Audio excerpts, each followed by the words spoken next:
¿Qué tal amigos? Sean bienvenidos una vez más a esta que es su Granja Humana MX.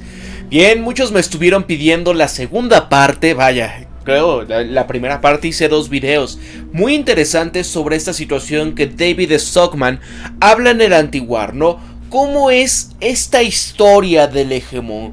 ¿Qué ha pasado de Estados Unidos en este sentido? De cómo es que no hemos logrado la paz en el mundo, por qué situaciones no se han logrado, y en esta segunda parte habla de los neoconservadores estadounidenses, cómo arruinaron Medio Oriente y Ucrania. Quizás vayan a hacer 3 o 2 videos, pero vean, vamos a empezar primeramente por la guerra del Golfo. El error catastrófico. Y es que si bien ya habíamos hablado de Medio Oriente, cómo se empezaron a crear todas estas regiones inventadas por el hegemón, ¿no? Todo lo que estamos viendo, amigos, en esta situación, cómo se va repartiendo el pastel entre las grandes naciones, cómo van creando los conflictos que quizás después de 100 años es que se gestan por esta creación de barreras en donde no existían, como estos monstruos que hoy en día son perseguidos. Bueno, ¿quiénes los crearon? ¿Quiénes hicieron esta clase de Frankensteins, verdad? Entonces vamos a empezar, amigos. Esto es de temas históricos que son importantes para que ustedes conozcan parte de la historia que obviamente no te la van a dar en los titulares de los principales medios de comunicación. Son cuestiones en donde muy difícilmente incluso lo veas en muchos de los catálogos de clase, ¿no? Es decir, el currículum que dices, ok, acá está, historia universal. Esto por lo general no se ve. Así que pongan atención, la primera guerra del Golfo, un error catastrófico. Y ojo, a todos aquellos les pido, amigos, si ustedes gustan apoyar este canal a través de mi Patreon, lo pueden hacer desde un pequeño $1. Gracias a todos mis mecenas que ya lo hacen, amigos. Así que vayan por un café, un té, siéntense, relájense y escuchen con atención esto, muy importante. Mira, ante la mayor oportunidad para la paz global en casi un siglo, George H.W. Bush no dudó, siguiendo el consejo de sus seguidores, inmediatamente elegir el camino de la guerra en el Golfo Pérsico. Y es que esta iniciativa fue ideada por los analfabetos económicos protegidos de Henry Kissinger en el Consejo de Seguridad Nacional y por el secretario de Petróleo de Bush en Texas, era James Baker. Aquí habían afirmado falsamente que estaba en juego el fuego fatuo de la seguridad petrolera, que era necesario desplegar 500,000 tropas estadounidenses en estas arenas de Arabia. Y ojo, amigos, que aquí el Golfo Pérsico es sumamente importante para mantener el control de gran parte de la energía mundial. Se sale de ahí cerca de una cuarta parte o más del petróleo del planeta. Nada más para que pongan en contexto esto y la situación en el por qué Irán, claro que es un país que Estados Unidos quiere irse contra él, sea como sea. Mira, aquello fue un error catastrófico, no solamente porque la presencia de botas cruzadas en el suelo supuestamente sagrado de Arabia ofendió a estos muyahadines de Afganistán reclutados y entrenados por Estados Unidos, que habían quedado desempleados cuando se había derrumbado la Unión Soviética. Los ejércitos de la guerra glorificada por la CNN en el Golfo a principios del 91 también empoderaron aún más a otro grupo de cruzados desempleados, es decir, a estos fanáticos neoconservadores de la seguridad nacional que habían engañado a Ronald Reagan para realizar esta acumulación militar masiva y de esta manera frustrar lo que decían ser una Unión Soviética en ascenso, empeñada en tener esta capacidad para ganar una intervención nuclear y conquistar el planeta. No hace falta decir que en la década de 1980 los hombres grises del Kremlin eran tan malvados como siempre, pero también eran bastante racionales. No abrazaban una estrategia ganadora de una guerra nuclear de ninguna manera o forma, porque esto no fue más que un montón de mentiras neoconservadoras que en cualquier caso habían conducido a este aumento masivo de la defensa, que prácticamente no tuvo nada que ver con contener tan cacareada amenaza nuclear estratégica soviética, dando la casualidad de que esto último estaba siendo manejado bastante bien por esta triada nuclear estratégica ya construida y en el lugar y pagada, fuerzas que eran muy anteriores al desarrollo de Ronald Reagan. Así que cuando el presupuesto de la defensa había aumentado en una asombrosa cifra de 170,000 millones de dólares y 134,000 millones de dólares en 1980 a los 304,000 millones de dólares de 1989.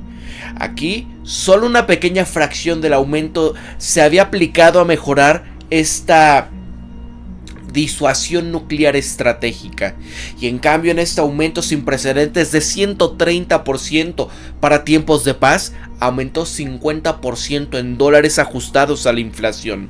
Esto se había destinado abrumadoramente a la construcción de una armada de fuerzas convencionales que iban a abarcar todo el mundo y que eran completamente innecesarias para la seguridad nacional de Estados Unidos en un mundo con y sin la Unión Soviética. Acuérdense, amigos, que gran parte de esta intervención pues precisamente se debió a esto, ¿no? Al que dices, ya no hay Unión Soviética, ya se acabó el enemigo del planeta. ¿Por qué demonios es seguir aumentando la disuasión, los ejércitos, ir metiendo a las tropas que, o más bien a estas naciones que anteriormente se encontraban dentro del bloque soviético, que una vez cae y se derrumba ese bloque soviético? ¿Qué pasa? Bueno, que lo que les habían prometido a los soviéticos no sucedió. Siguieron expandiendo la OTAN, siguieron diciendo, bueno, es que hay una amenaza, pero ya se había acabado. Y todo lo que había pasado en la Primera, en la Segunda Guerra Mundial, que era el bajar los presupuestos en cerca de 90 o más del 90% de eso. Es decir, ya acabó la primera, se bajó en 94% el presupuesto de defensa de Estados Unidos. Se acaba la segunda, baja el 90% del gasto de la defensa en Estados Unidos, ¿no? ¿Y qué pasa, no? Bueno, cuando acaba la Unión Soviética, ¿qué surge en todo esto? Mira, en consecuencia, se mejoró amplio todo lo que hay en tierra, mar y aire.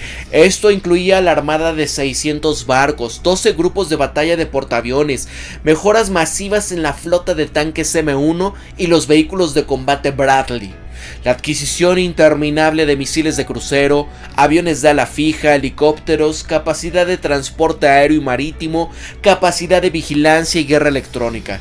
Y un presupuesto negro tan grande que eclipsaría todo lo que se había hecho antes. En una palabra, este equivocado fortalecimiento de la defensa de Ronald Reagan había permitido las invasiones y ocupaciones que habían comenzado casi inmediatamente después de la desaparición de la Unión Soviética. Es decir, el fortalecimiento de la defensa neoconservadora de los años 80 engendró las guerras eternas de los años 90 y posteriores. Y ojo, amigos, para aquellos que no sepan qué es un neoconservador, bueno, son este tipo de personajes que están empecinados, o más bien lo que sí quieren llevar a cabo a forciori siempre son intervenciones. Vean a Lindsey Graham, cómo es este que quiere atacar México. Ahora ya, cuando había dicho que iban a luchar hasta el último ucraniano, si les daban todas las armas, todo el dinero, lucharían hasta su último hombre. Bueno, ahora, ¿qué está pasando? Está tirando a Ucrania debajo del autobús y está en este sentido de que no va a haber ni un centavo más para Ucrania, a menos de que terminen de asegurar a su frontera sur, ¿no? Es una cuestión, dices, ¿qué demonios está pasando, no? Cuando decían, mira, estamos eliminando un sinfín de rusos, es el mejor dinero que jamás hayamos gastado, ¿no? Miren, escuchen. Miren esto.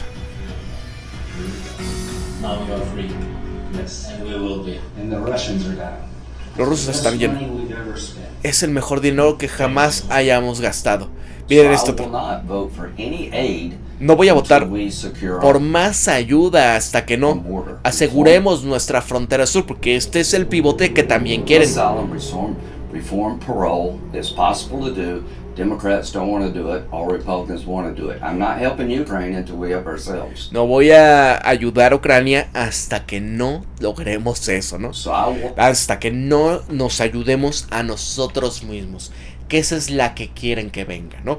Esta gente que era, por ejemplo, Lindsey Graham, uno de los mayores, pues, porristas en este sentido de lo que estaba ocurriendo en Ucrania. Ese, amigos, es uno de los mayores ejemplos de lo que es ser un neoconservador.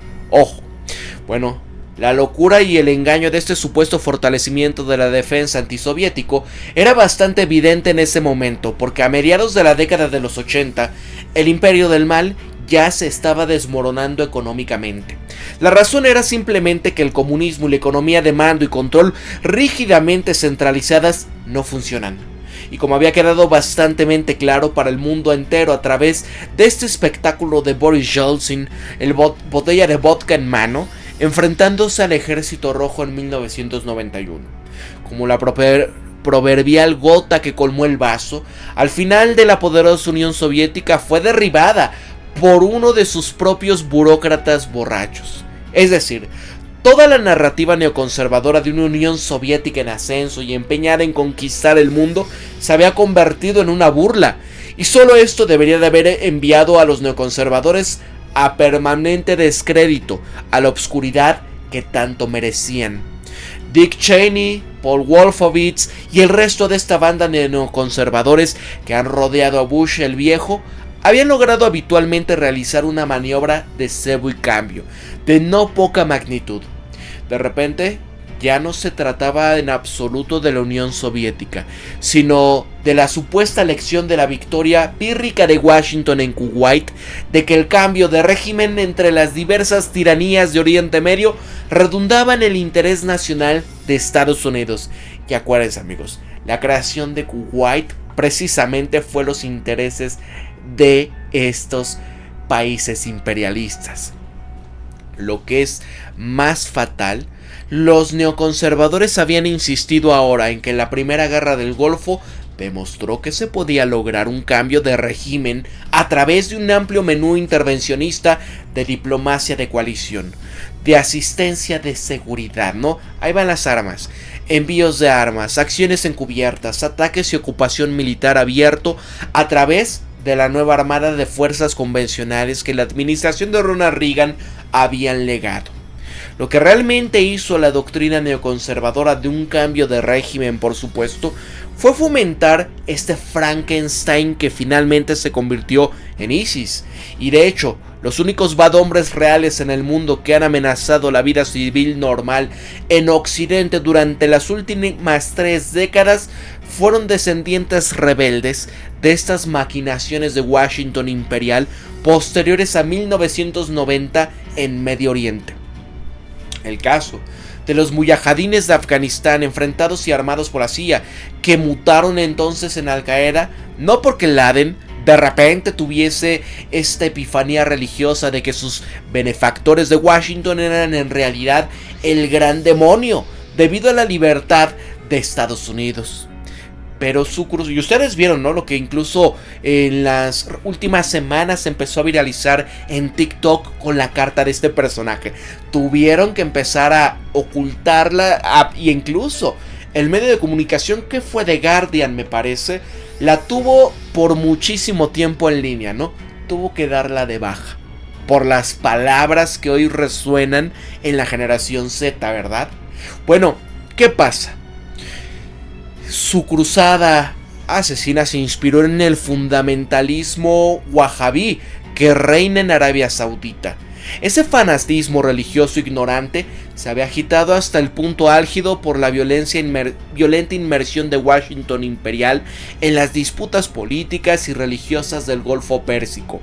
Este estacionamiento de tropas en Arabia Saudita, el aluvión de sanciones, embargos, zonas de exclusión aérea, acciones encubiertas y hostiles abiertas contra un régimen sunita en Bagdad después de 1991. Bueno, si ese bad hombre, ¿no?, el que estuvo persiguiendo a Estados Unidos durante mucho tiempo, habría amputado la cabeza secularista de Saddam si Washington no lo hubiese hecho primero. Pero ese es precisamente el punto. El intento de cambio de régimen en marzo de 2003 fue uno de los actos de Estado más tontos en la historia estadounidense. De hecho, los asesores neoconservadores de Bush el joven no tenían idea de las animosidades sectarias, de los agravios históricos que Hussein había reprimido al analizar este botín del petróleo y blandir la espada bajo la bandera del nacionalismo basista. Pero esta conmoción, este miedo, volaron la tapa y la campaña de desbasificación desatando la furia. De hecho, apenas George Bush había hecho estas cabriolas de la cubierta de Abraham Lincoln declarando misión cumplida, cuando Abu Musab al-Zarqawi, un militante jordano y especialista de poca monta en toma de rehenes y venenos, emigró como un agitador extravagante en el ahora y desposeído corazón sunita de Irak. El fundador de ISIS triunfó en Faluya y en la provincia de Anbar, y al igual que la larga lista de otros líderes badhombre que Washington afirma haber exterminado, es decir, Zarqawi ganó seguidores con notoriedad entre la población de jóvenes desposeídos que habían sido humillados y brutalizados en la región a fuerzas de ser más brutales que sus ocupantes. De hecho, mientras Washington se había jactado de su eventual liquidación de Zarqawi, los restos del régimen basista y los cientos de miles de guardias republicanos desmovilizados se estaban fusionando así con Al-Qaeda en Irak. Sus futuros líderes estaban siendo incubados en una monstruosa detección cercana, cuando se habían centrado en llamar a Camp Bucca, que contenía a más de 26,000 prisioneros. Y como lo describió más tarde un exoficial del ejército estadounidense, Mitchell Gray, ojo con lo que dice: nunca se ha visto este odio como el que se ve en los rostros de estos detenidos. Es lo que recordaba Gray sobre esta gira del 2008. Y cuando digo que no nos odiaban, quiero decir que parecía que nos hubiesen eliminado en un instante si hubiesen tenido la oportunidad. Me volví hacia el suboficial con el que estaba y le dije: oye, si pudieran nos arrancarían la cabeza y beberían nuestra sangre. Lo que Gray no sabía, pero pudiese haber esperado, era que no estaba simplemente mirando a los antiguos enemigos de Estados Unidos, sino también a los futuros, porque según expertos de inteligencia y registro del Departamento de la Defensa, la gran mayoría de estos líderes de lo que hoy se le conoce como el ISIS, incluido a su líder Abu Bakr al-Baghdadi, habían cumplido la condena en Campo Bucca. Estados Unidos no solamente alimentó, vistió y alojó a estos badhombres, sino que también había desempeñado un papel vital y aunque involuntario, facilitando su transformación de una fuerza badhombre más formidable de la historia moderna. Al principio de la existencia de Bucca, los reclusos más extremos se habían congregado en el compuesto número 6. No había suficientes guardias estadounidenses para poder entrenar con seguridad en el recinto, y en cualquier caso, los guardias no hablaban árabe, así que los detenidos se habían quedado solos para predicarse unos a otros y compartir consejos vocacionales mortales.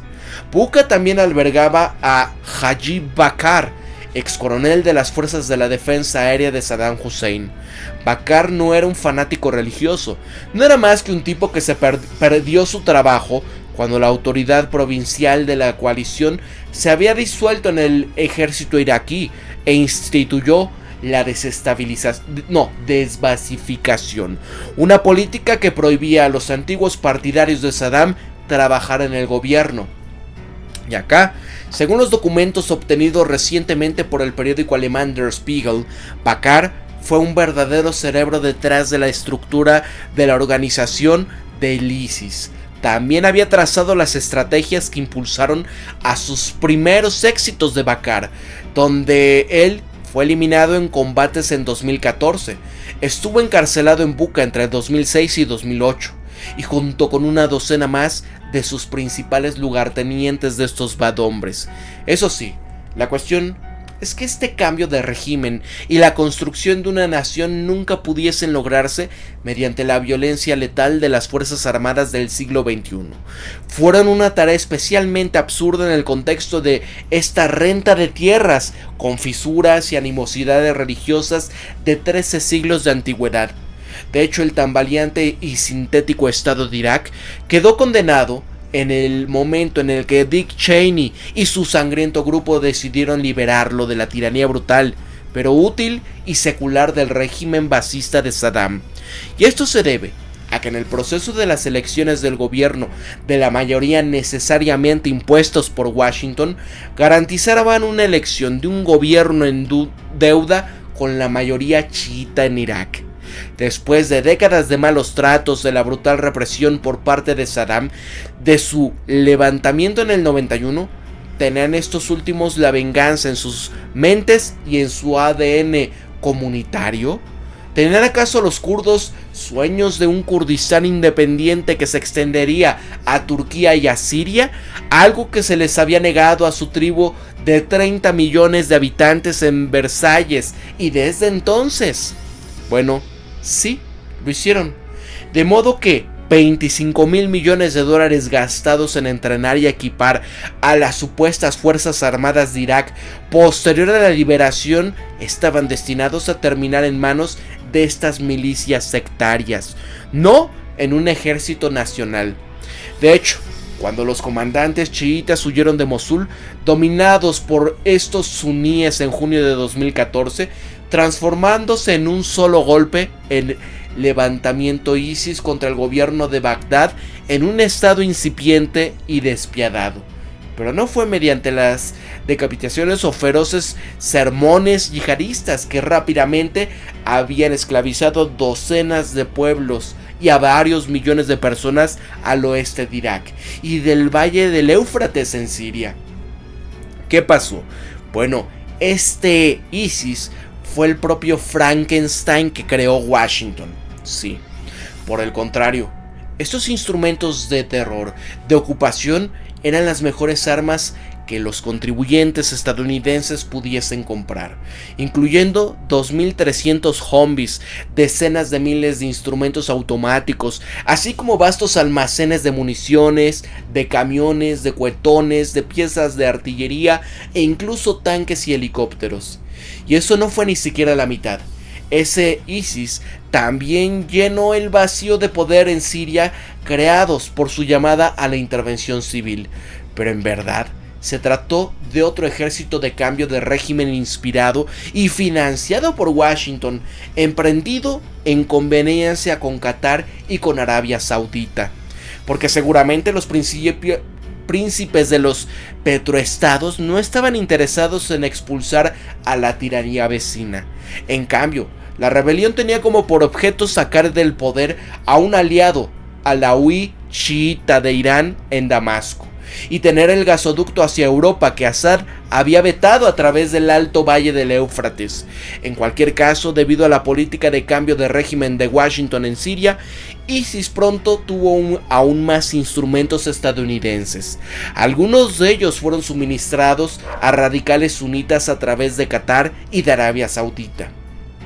Y aquí más comenzaron a surgir de la llamada línea de ratas, desde el antiguo arsenal de Gaddafi en Benghazi hasta Turquía, y aún llegaron más a través de Jordania, procedentes de esta oposición entre comillas moderada, entrenada allí por Estados Unidos, que la mayoría de las veces los vendió o desertó a otro lado.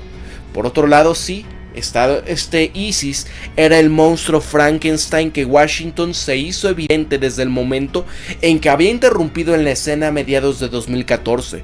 Pero incluso entonces, el Partido de la Intervención por la Democracia de Washington no se pudo resistir a echar más leña al fuego, provocando así otra ronda de islamofobia entre el público estadounidense, obligando a la Casa Blanca de Obama a lanzar esta inútil campaña de rocío democrático por tercera vez en un cuarto de siglo.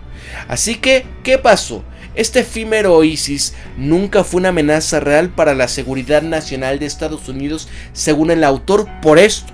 Mira, Las ciudades y pueblos polvorientos, destrozados y empobrecidos a lo largo de estos márgenes del río Éufrates y en los distritos que habían sido rociados democráticamente de la provincia de Anbar, no atrajeron a miles de aspirantes abadombres de los estados fallidos de Medio Oriente y de los alienados municipios musulmanes de Europa, porque el califato ofrecía prosperidad, salvación o cualquier futuro. Lo que reclutó fue la indignación por estos rocíos democráticos con drones lanzados sobre comunidades sunníes por la Fuerza Aérea de Estados Unidos, y precisamente por estos misiles de crucero lanzados desde las entrañas del Mediterráneo, que habían destrozado casas, tiendas, oficinas y mezquitas, que en su mayoría contenían tanto civiles inocentes como estos badhombres.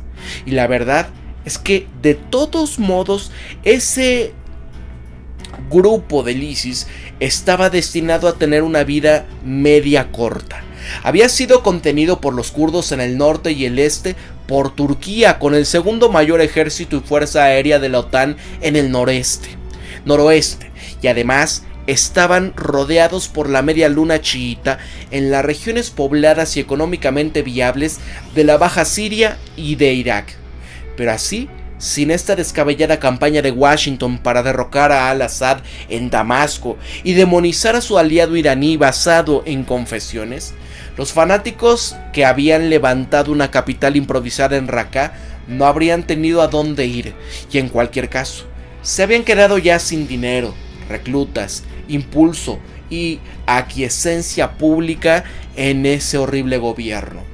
Pero fue la Fuerza Aérea de Estados Unidos que, funcionando como su brazo de reclutamiento, y la política exterior francesa anti-Assad, fue la que contribuyó a fomentar este espasmo final de anarquía en Siria.